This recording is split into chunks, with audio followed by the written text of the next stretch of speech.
ছাত্রজীবনে পরীক্ষা নামক দানব তাড়া করে বেড়ায় দিনরাত্রি। পরীক্ষার চিন্তায় নাওয়া খাওয়া শিখেই উঠে বসে।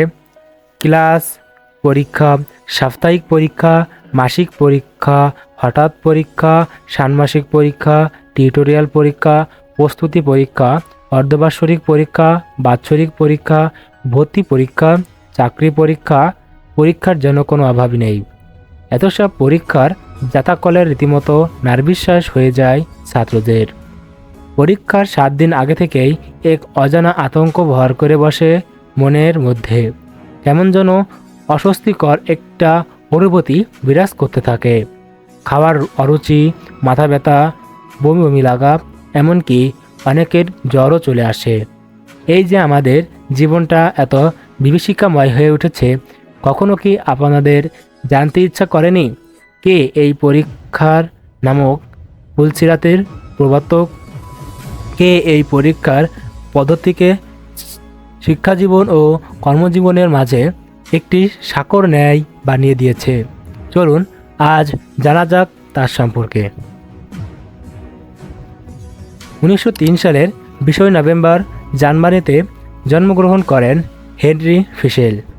তিনি সর্বপ্রথম পরীক্ষা পদ্ধতির আবিষ্কার করেছিলেন। আমেরিকার বলুংমিংটন শহরে অবস্থিত ইন্ডিয়ানা ইউনিভার্সিটিতে তিনি প্রফেসর হিসেবে কর্মরত ছিলেন। এই বিশ্ববিদ্যালয়ের তিনি জিউইশ স্টাডিজ প্রোগ্রাম চালু করে। পরীক্ষার পদ্ধতি পরিবর্তনের পেছনে তার ধারণাটা ছিল অনেকটা এরকম: চূড়ান্ত সিদ্ধান্তে পৌঁছানোর পূর্বে যে কোনো ঘটনা বা ব্যক্তিকে সঠিকভাবে যাচাই করা উচিত, আর এই যাচাইয়ের জন্য প্রয়োজন একটা সুনির্দিষ্ট পরীক্ষা পদ্ধতির। সময়ের সাথে সাথে পরীক্ষার ধরন পাল্টেছে, পরিমাপক সূচক পাল্টেছে। যদি বাংলাদেশের স্কুলের শিক্ষা পদ্ধতির কথাই বলা হয়, আজ থেকে 20 বছর আগে বইয়ের পড়া আত্মস্থ করে ছাত্রছাত্রীর পরীক্ষার হলে যেত এবং সেগুলো পরীক্ষার খাতায় লিখে আসতো। কিন্তু বর্তমান পরীক্ষা ব্যবস্থা সম্পূর্ণ আলাদা। বর্তমান সৃজনশীল শিক্ষা ব্যবস্থার কারণে আগের মতো গদ বাঁধা পড়া মুখস্থ করে গিয়ে পরীক্ষার হলে লেখার কোনো সুযোগ নেই।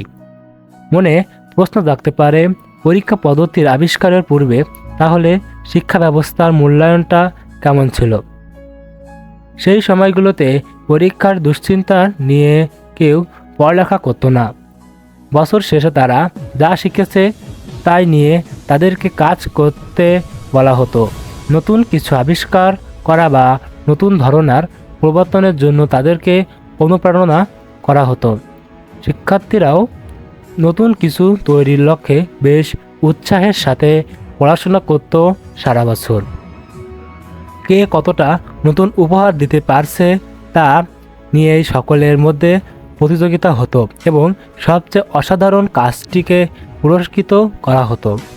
সেসব দিনের শিক্ষা ব্যবস্থার কথা মনে হলে ক্ষণিকের জন্য মনটা ভালো হয়ে যায় কি?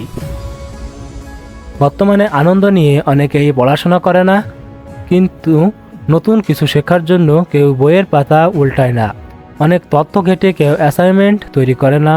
পরীক্ষার আগের রাতে কোনো রকম বইয়ের পাতায় লেখাগুলো পড়ে গিয়ে পরের দিন খাতায় বমি করে দেয়।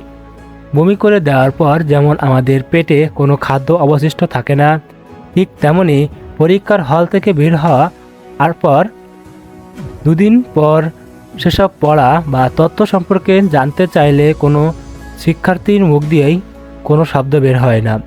ছেলেপুলেরা শুধুমাত্র পরীক্ষা পাশের জন্য বিদ্যা হজম করে, জ্ঞান অর্জনের জন্য নয়। বর্তমান পরীক্ষা পদ্ধতির ছাত্রদের চিন্তা শক্তিকে তালাবদ্ধ করে দিয়েছে। শুধুমাত্র চোখের সামনে থাকা কালো হরফে লেখা কিছু তথ্যকে আত্মস্থ করতে শিখিয়েছে।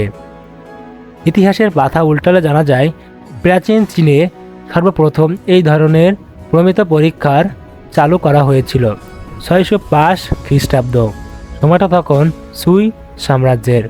তথাকথিত সুনির্দিষ্ট কিছু সরকারি পদে যোগ্য লোককে নিয়োগ প্রদানের জন্য এক ধরনের রাজকীয় পরীক্ষা পদ্ধতির প্রচলন করা হয়। এর প্রায় 1300 বছর পর অর্থাৎ 1905 সালে কিং সাম্রাজ্যের শাসনামলে চীনে চলতে থাকা এই পরীক্ষা পদ্ধতি স্থগিত করা হয়। ইংল্যান্ডের শাসক সমাজের কাছে আবার এই পরীক্ষা পদ্ধতি বেশ মনোপুত হয় এবং 1806 সালে তারা তাদের রাজ্যের বেসামরিক পদের লোকবল নিয়োগের জন্য অনেকটা একই রকম পরীক্ষা পদ্ধতি চালু করে। পরে ধীরে ধীরে এই পরীক্ষার প্রচলন তাদের শিক্ষা ব্যবস্থাতেও অনুপ্রবেশ করে, আর এভাবেই একসময় পুরো বিশ্বে পরীক্ষা পদ্ধতি ছড়িয়ে পড়ে। এবার পরীক্ষাবৃত্তি নিয়ে কিছু কথা বলা যাক। কখনো কি নিজের বা আপনার সন্তানের ছোটবেলার কথা ভেবে দেখেছে? ধরেই নিন না আপনার সন্তান জীবনে প্রথম কোনো পরীক্ষা দিচ্ছে, হতে পারে ভর্তি পরীক্ষা বা অন্য কোনো পরীক্ষা। পরবর্তীতে পরীক্ষাপত্র হাতে পেয়ে দেখলেন সে 30টি বানান ভুল করেছে। পরীক্ষা দিয়ে আসার পর এ পর্যন্ত তার মনে কোনো ভয়ভীতির অনুভূতি নেই। যেইমাত্র আপনি পরীক্ষাপত্র দেখার পর তাকে বকুনি দিয়ে বসলেন, কানটা হয়তো মলেই দিলেন, পরীক্ষা নামক ভীতিটা জন্ম এখান থেকেই।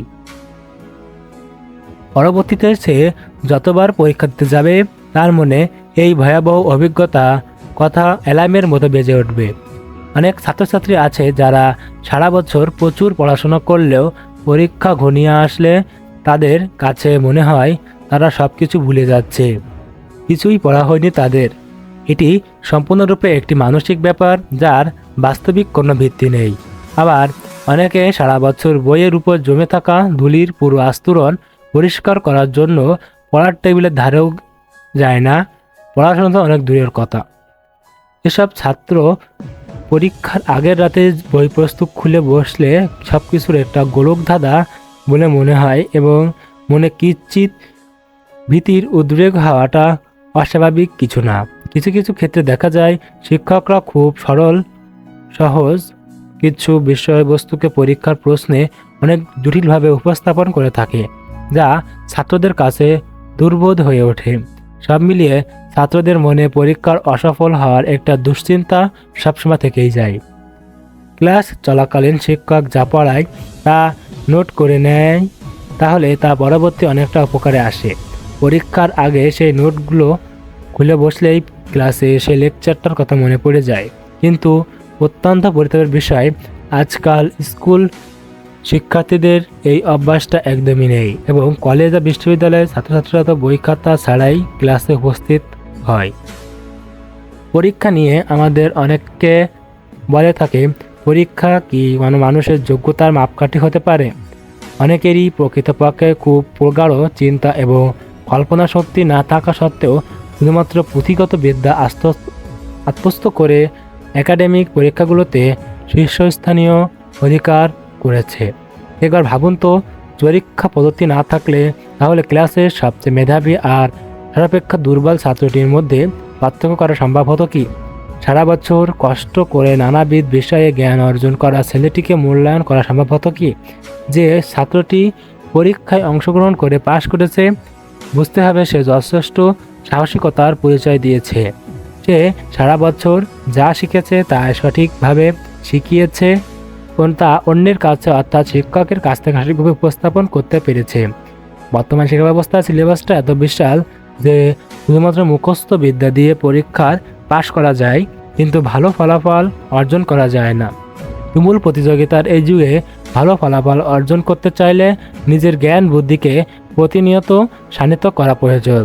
একজন ভালো ফলাফল অর্জনকারীকে শিক্ষা জীবন বা চাকরি জীবন যে কোনো ক্ষেত্রেই গুরুত্বের সাথে দেখা হয়, যা পরীক্ষা পদ্ধতির ব্যতিরেকেই কোনোভাবেই সম্ভব হতো না। সো বন্ধুরা, এই ছিল আমাদের আজকের ভিডিওটি কেমন লাগলো কমেন্ট করে জানাও। আর তোমরাও কি পরীক্ষাকে ভয় পাও নাকি সে বিষয়ে কমেন্ট করে জানাও। ধন্যবাদ।